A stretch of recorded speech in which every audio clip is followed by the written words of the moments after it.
Breaking news right now. Several people are dead after an out of control SUV slams into a SEPTA station. We'll give you the latest on what's going on coming up. Sparks fly as a driver races away from police by hopping out on the highway and running off. Details on the chase that spans 2 counties in the search for the suspect who got away. And man on a mission. Why the big man could use some extra motivation heading into tonight's big Game 5 against the Heat. I can't wait to watch that. Today is Tuesday, May 10th, 2022. My name is William.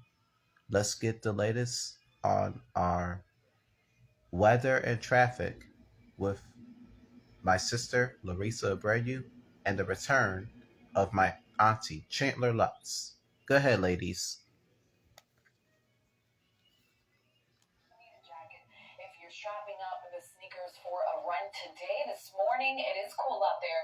Temperatures are sitting in the 40s and 50s, but by the time the afternoon rolls around, you'll run with the wind, as winds will be kicking up during the evening, bright and mild, and then once the sun comes down, we will be a little bit milder compared to where we were just yesterday night. 71 degrees, the projected high this afternoon, breezy, bright, and sunny. Go take advantage of it, because by the time Wednesday rolls around, well, we do stay largely dry, at least through Thursday. We're going to notice more clouds, and then rain chances creep up by Friday, Chandler.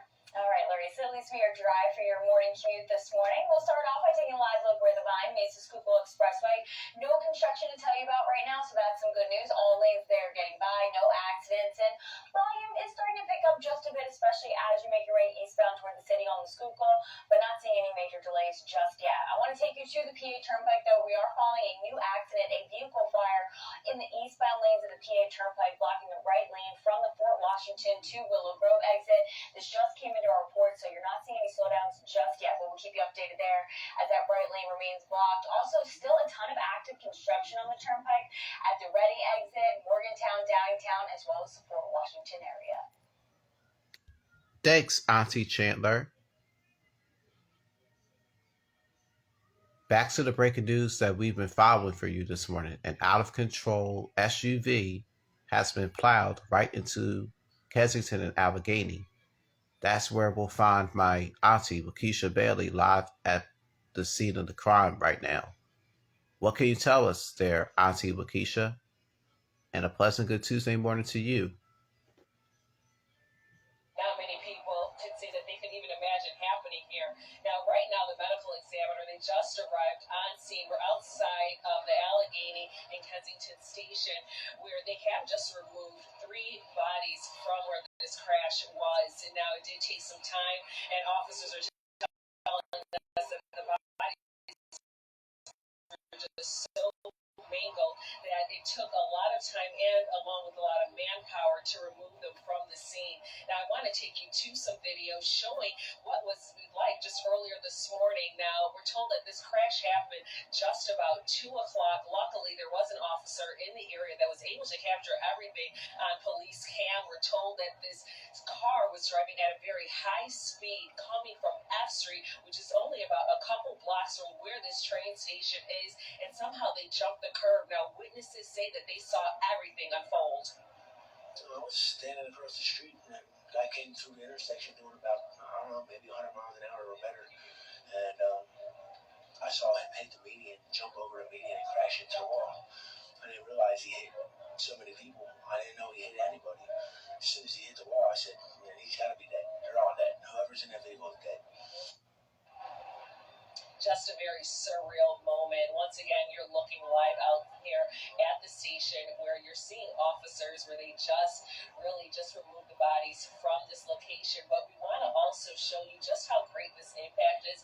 You can see where this car made contact with the SEPTA station, and you can see the crack that's traveling pretty much up the station. I mean, you can only imagine just how fast this car was driving for layers of brick to fall off of the station. I mean, the gate seems to be mangled itself. This is just unbelievable. Now, we are also told that one person was also transported to the hospital. Now, as far as the station being open today, but we're not sure, but we do know that this is a very populated area. So we're officials, and as we know more information, we'll be sure to pass that along to you. That is a chaotic scene. Just so heartbroken right there. All right, thank you for that live update there, Auntie Waukesha. In other news, police are searching for a man who they say led police officers on a chase from northeast Philadelphia into Delaware County. This is Chopper 3 over the latest on I-95 South last night. As you can see, sparks flying out from that suspect's truck. We're being told the suspect then got onto the 476 North as he ditched the truck near the Villanova exit that started to run off. Police have not said why that man is wanted, and he's still on the run this morning.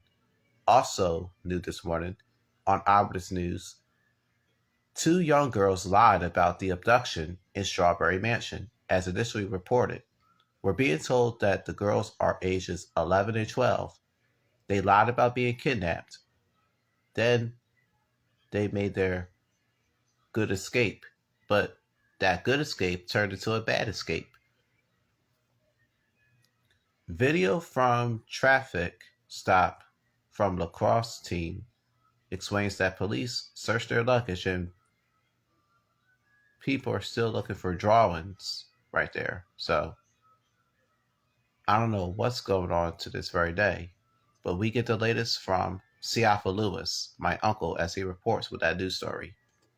Go ahead, Uncle Siafa. Dogs going through our things, and we're all like, "What?" So we go to the side of the bus and we're looking, and they're pulling our luggage out from underneath the bus, and they have a dog there sniffing through the bag. It was only after the police dogs had already begun sniffing those bags that officers came onto the bus to address its occupants, as captured by one of the players' cell phones. We got a roll across team, correct? So if there is something in there that is questionable, please tell me now. Because if we find it, guess what? We're not going to be able to go. Okay? You go on to the state of Georgia. For nearly 30 minutes, the officers tore through the bags, pulling out some of the women's underwear and even unwrapping a gift given to one player by her aunt in Georgia. I was upset at the accusatory tone of the officer. It was known that we were a lacrosse team. Honestly scared. I tried to stay composed to lead by example. The university's president, Dr. Tony Allen, issued a lengthy statement which reads in part, "We do not intend to let this or any other incident like it pass idly by. We are prepared to go wherever the evidence leads us. We have video, we have allies. Perhaps more significantly, we have the courage of our convictions." Both Dr. Allen and head coach Pamela Jenkins say they could not be more proud of the way in which the young athletes carried themselves with grace and self-respect, both during and after the incident. Coach Jenkins hopes no one else will have to go through what her team just did. In the newsroom, Siafa Lewis, CBS 3 Eyewitness News. Uncle Siafa, thank you very much. 2 owners of the popular cheesesteak joint called Tony Luke's have been pled guilty to tax evasion charges. Anthony Luke and his son Nicholas both paid workers with cash to hide up to $1.5 million from the IRS over a decade. The accusations only affect the restaurant on Oregon Avenue. Other locations across the region have a different owner. And now switching gears to the Philadelphia 76ers. Tonight they're taking on the Miami Heat, which you can only see on TNT, being owned by Warner Media. And get this, the big man, the big fella, Joel Embiid is going to play his first road game with the series tied at 2 games apiece. And if they win, they will be back in Philadelphia. And to be honest though, I can't wait to see what happens. But to be honest though, again, the big man Embiid got snubbed for not winning the MVP because it belonged to Nikola Jokic of the Denver Nuggets. Let's go over to Larissa with the extended Eyewitness News forecast right now. Larissa, take it away, sis. The low 70s with brilliant sunshine out there. We're already off to a nice clear start, and that'll follow for the rest of the day. Before we dive into our forecast, I want to start start things off with a lower 48 and just turn your attention to what's going on out towards the middle of the country. This is very, very warm air, and this warm air will continue to migrate into our part of the region, and that's what's going to help send our temperatures well into the 70s by the time we approach the second half of the work week. It's going to be a very warm several days over the Midwest, with temperatures by today and tomorrow, places like Chicago will be nearing 90. That's not going to be the case here, but we are going to see a nice warm up in store. High pressure is what's controlling right now, clear skies out there, and temperatures are sitting on the cooler side of things in the 50s so far here in Philly. 40s north and west. A jacket will be needed, but by the time the afternoon rolls around, we'll climb to 71. Sunny and breezy with winds still prevalent out of the northeast, gusting during the height of the afternoon closer to 30 miles an hour, and then gradually easing here as we head towards tonight and into tomorrow, Wednesday.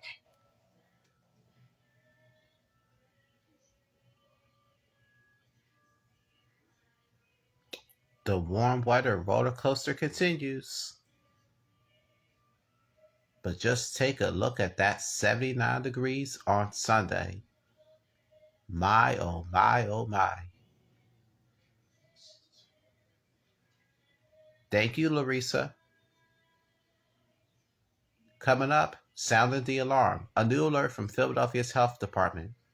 We will tell you what the renewed warning means if you have events planned in the coming weeks and the manhunt ends for an Alabama inmate and the correctional officer who was pronounced dead and whatnot. Bradley Blackburn will have more. And don't go away, everybody.